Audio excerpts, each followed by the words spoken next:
J'espère que vous allez bien. Je vous retrouve aujourd'hui pour une nouvelle vidéo de recettes vegan et coréennes. Aujourd'hui j'ai décidé de faire une compilation de mes meilleures recettes coréennes et vegan. Parce qu'il y a pas mal de recettes coréennes sur ma chaîne puisque je suis fan de la bouffe asiatique et notamment et surtout de la bouffe coréenne. Mais le problème c'est que ces recettes elles sont un petit peu partout. Certaines sont cachées dans des vidéos de type What I eat in a day, une journée dans mon assiette. D'autres sont en anglais, d'autres sont en français. Donc je me suis dit pourquoi pas prendre les 5 meilleures et toutes les faire en français et les regrouper dans une vidéo afin que vous n'ayez pas à chercher partout dans ma chaîne ces recettes coréennes. Et en plus si vous ne connaissez pas la cuisine coréenne, c'est une occasion de découvrir cette magnifique cuisine. Vraiment c'est incroyable, c'est tellement savoureux, tellement bon, avec beaucoup d'options véganes et très facilement véganisables comme vous allez le voir.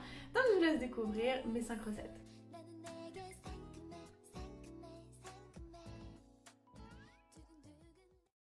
On va commencer à faire cuire 300 g de riz à sushi. Et pour ceux qui ne connaissent pas la méthode de la cuisson du riz à sushi, je vous mets le lien en barre d'infos et juste ici en haut. Ensuite, pendant que notre riz cuit, on va couper 200 g de tofu ferme en lamelles.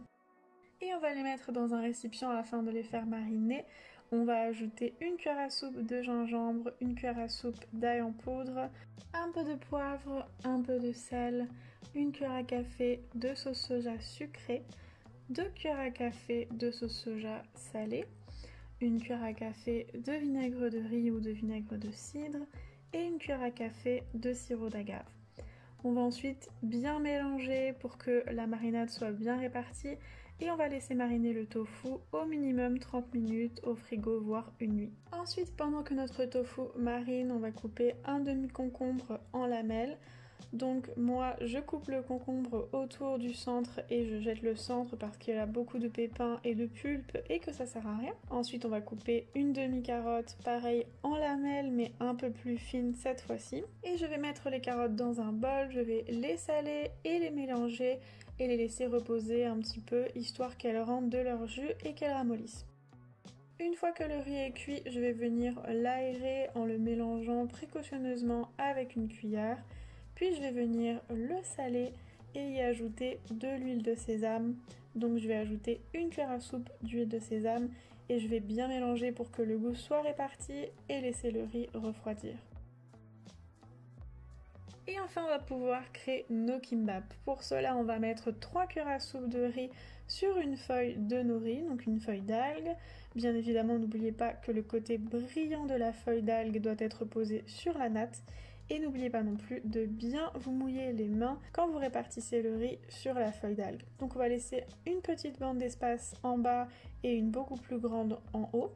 Et enfin on va pouvoir mettre le concombre, des carottes, un petit peu de radis et de choux rouges en pickles, un petit peu de salade mais si vous avez des épinards n'oubliez pas c'est préférable. Et enfin notre tofu et n'hésitez pas à bien appuyer. Ensuite on va un tout petit peu mouiller en haut et en bas la feuille de nori et on va pouvoir rouler notre kimbap. Donc n'hésitez pas, ayez vraiment confiance en vous pour ça. Il faut juste faire comme vous le voyez ici, donc bien serrer à chaque fois, lever la natte avec une main et la rouler avec l'autre et continuer ainsi de suite et surtout bien serrer le rouleau.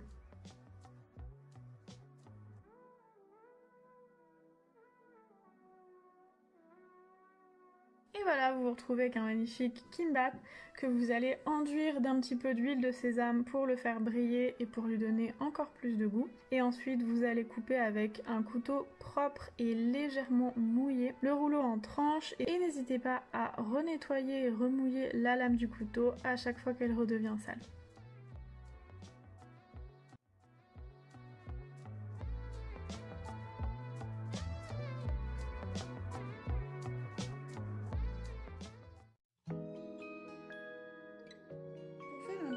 il y a deux choses qui vont être très importantes, c'est de couper en julienne très fine les légumes et aussi de les faire dégorger avec du sel. Donc vous les massez tout simplement avec du sel dans un bol afin qu'ils rendent l'eau. Ensuite on va pouvoir faire revenir pendant 45 secondes sur feu fort avec un peu d'huile, une carotte, un demi-concombre dans lequel on va ajouter un petit peu d'ail et un tout petit peu d'huile de sésame. Pour les champignons, pas besoin de les faire dégorger, on va juste les faire cuire dans un petit peu d'huile végétale pendant 2 minutes et les déglacer avec une cuillère à soupe de sauce soja et les faire cuire en tout je pense 3 minutes. Et pour les courgettes, pareil dans un petit peu d'huile végétale sur feu fort, mais là on va les faire cuire un peu plus longtemps, 5 minutes je dirais, et ajouter un petit peu d'oignon nouveau et d'huile de sésame. Et ensuite très simple pour constituer notre bibimbap, on va remplir le fond d'un bol de riz.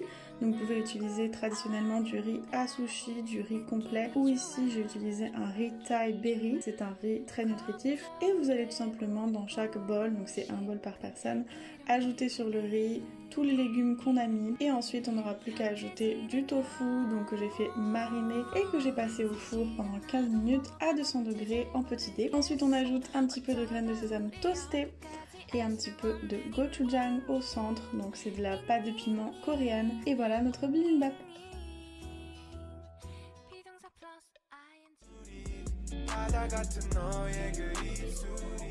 On va commencer tout simplement par laver une dizaine d'oignons nouveaux et enlever les bouts qu'on ne veut pas manger. Ensuite, on va les couper en 2 ou en 3 s'ils sont un peu plus grands. Et couper les petits bouts blancs en 2 dans le sens de la longueur parce qu'ils sont un peu trop épais. Pour la pâte, on va mélanger 70 g de farine, une pincée de sel, une pincée de sucre et 120 ml d'eau froide. Et on va bien mélanger jusqu'à avoir cette consistance de pâte, un peu liquide mais pas trop. Ensuite, on va mettre 2-3 cuillères à soupe d'huile neutre dans une poêle et quand celle-ci est bien chaude, vraiment bien chaude, on va disposer nos oignons nouveaux, les laisser cuire 30 secondes et ensuite ajouter tout doucement la pâte à pancake. Donc répartissez-la bien comme je fais ici et surtout n'en mettez pas trop, il faut quand même qu'on voit un peu les oignons nouveaux.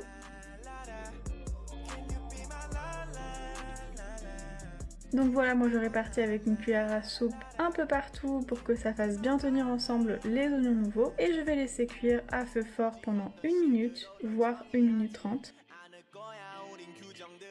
Au bout d'1 minute 30, normalement, ça peut bouger et c'est bien compact. On va pouvoir ensuite le retourner. Donc voilà, faites attention vraiment de le retourner vivement. Bon, là ça a bien marché. Et ensuite on va continuer à faire cuire 1 minute 30, cette fois-ci sur un feu un tout petit peu moins fort. Puis on va le retourner encore une fois et le faire cuire 1 minute et une dernière fois et le faire cuire 30 secondes. Ensuite on va essayer de couper le pancake en petits morceaux. Donc moi je le coupe plusieurs fois dans la longueur. Puis ensuite j'essaye de faire des petits rectangles, mais vous faites comme vous pouvez. Et voilà, il n'y a plus qu'à servir et à se régaler. Pour le kimchi, moi j'utilise celui-là. Donc cette marque-là, elle est naturellement végane. On peut très facilement la trouver en épicerie asiatique, genre Tang Frères Paris Store. Donc pour les ingrédients, c'est tout simplement du chou chinois, de l'eau, du sel, du poivre, de l'échalote, du sucre, de l'ail, de gingembre et du glutamate. Et donc voilà, ça nous fait du kimchi vegan, parce que normalement dans le kimchi il y a de la sauce poisson, donc c'est ça qui fait que c'est pas vegan. Donc vérifiez bien quand vous achetez du kimchi, cette marque là, elle est parfaite pour cette recette là, et bah j'espère que du coup vous allez la trouver. On va venir mettre dans un bol 150 g de kimchi et le hacher avec une paire de ciseaux. Ensuite on va ajouter 3 cuillères à soupe de jus de kimchi, un peu de sel, un peu de sucre, 80 g de farine et 60 ml d'eau froide. Et on va bien mélanger jusqu'à avoir cette consistance, donc il doit y avoir un peu plus de kimchi que de pâte et ça doit pas être trop liquide. Ensuite pareil, on va ajouter 2-3 cuillères à soupe d'huile neutre dans une poêle et bien la faire chauffer. Puis on va ajouter notre pâte et bien l'étaler. Faut vraiment s'assurer qu'elle soit très bien étalée et de manière compacte. Puis on va la faire cuire 1 minute 30 sur feu fort. Donc voilà, quand elle bouge, on peut la retourner et là, attention, c'est encore plus difficile. Donc bon, là c'est raté, mais ne vous inquiétez pas. Comme vous voyez, on peut très vite la reconstituer et elle sera beaucoup plus facile à retourner ensuite. Donc on va la laisser cuire encore 1 minute sur feu moyen.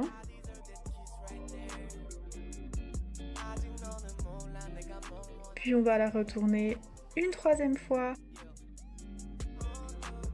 Comme ça. Et on va la laisser cuire encore 1 minute sur feu moyen.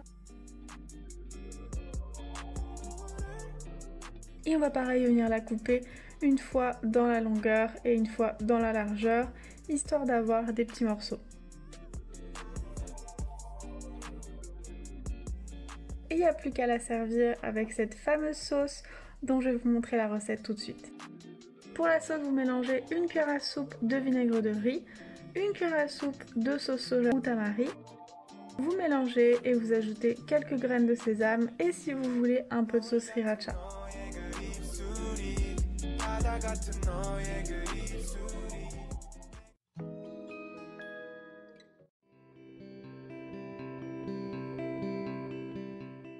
On va commencer par hacher un bol de kimchi bien égoutté, un kimchi sans son jus, donc soit avec une paire de ciseaux comme moi ou sinon sur une planche à découper avec un couteau.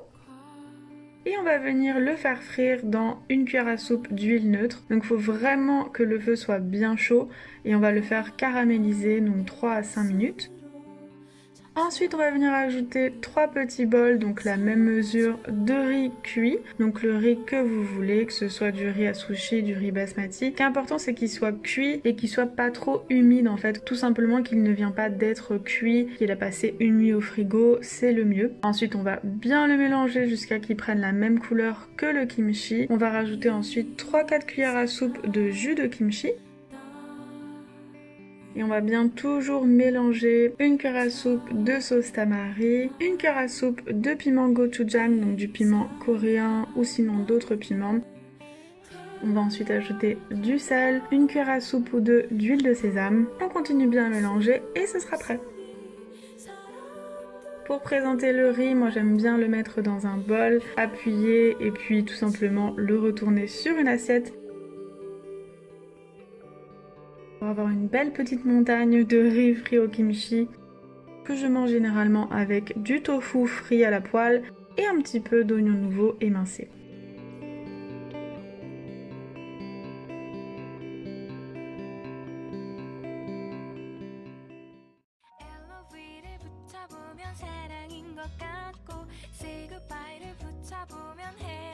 Pour notre jjajangmyeon, on va couper un oignon blanc assez finement, une courgette en petits dés, donc comme vous voyez vous la coupez en lamelles dans la longueur et ensuite en petits dés, un quart de chou blanc assez finement comme l'oignon, et 3 pommes de terre de taille moyenne en petits dés, et 6 champignons shiitake séchés qu'on aura bien sûr réhydratés avant pendant 15 minutes dans de l'eau bouillante qu'on va couper assez finement. Ensuite on va chauffer dans un wok 2 cuillères à soupe d'huile neutre et on va y faire revenir notre chou sur feu fort pendant 1 minute. Puis on va ajouter les pommes de terre et les faire revenir aussi sur feu fort pendant 1 minute. Ensuite on va ajouter les oignons et les champignons et les faire revenir pendant 2 minutes. Puis enfin la courgette, baisser sur feu moyen et faire revenir encore 2-3 minutes. Puis on va ajouter une bonne pincée de sel, plusieurs tours de poivre, une cuillère à soupe de gingembre en poudre et on va à nouveau bien mélanger pour tout répartir harmonieusement. Puis on va créer un puits au milieu pour y faire frire la pâte de soja. Donc voilà à quoi ça ressemble. Je l'achète en épicerie asiatique genre Paris Store ou Tank Frères. Et ensuite on va ajouter de l'huile au milieu et 4 à 5 cuillères à soupe de pâte de soja et on va la faire frire pendant 1 minute. Donc quand elle devient un peu liquide, vous pouvez commencer à la mélanger avec les légumes et ça va se transformer en sauce et vous mélangez jusqu'à ce que tous les légumes soient bien noirs. Puis vous ajoutez le bouillon de trempage des shiitake, donc 50 cl d'eau dans lesquels on a fait tremper les shiitake. Puis on va ajouter 2 cuillères à soupe de sucre, 2 cuillères à soupe de vinaigre de riz. On va bien mélanger et laisser cuire à feu moyen à couvert pendant environ 15 minutes. Pendant ce temps, on va préparer le concombre qui sera un accompagnement du jjajangmyeon. Donc on va tout simplement couper en très fine julienne un quart de concombre.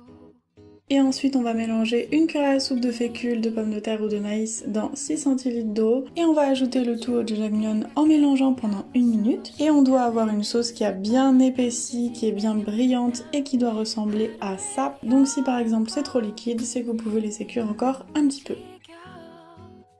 Et ensuite on va servir notre jjajangmyeon avec des nouilles. Donc ici j'ai pris des nouilles de riz. Et surtout ne faites pas comme moi, mettez ça dans un bol puisque après pour le manger vous devez mélanger et dans une assiette ce n'est pas du tout possible. Et surtout n'oubliez pas les concombres.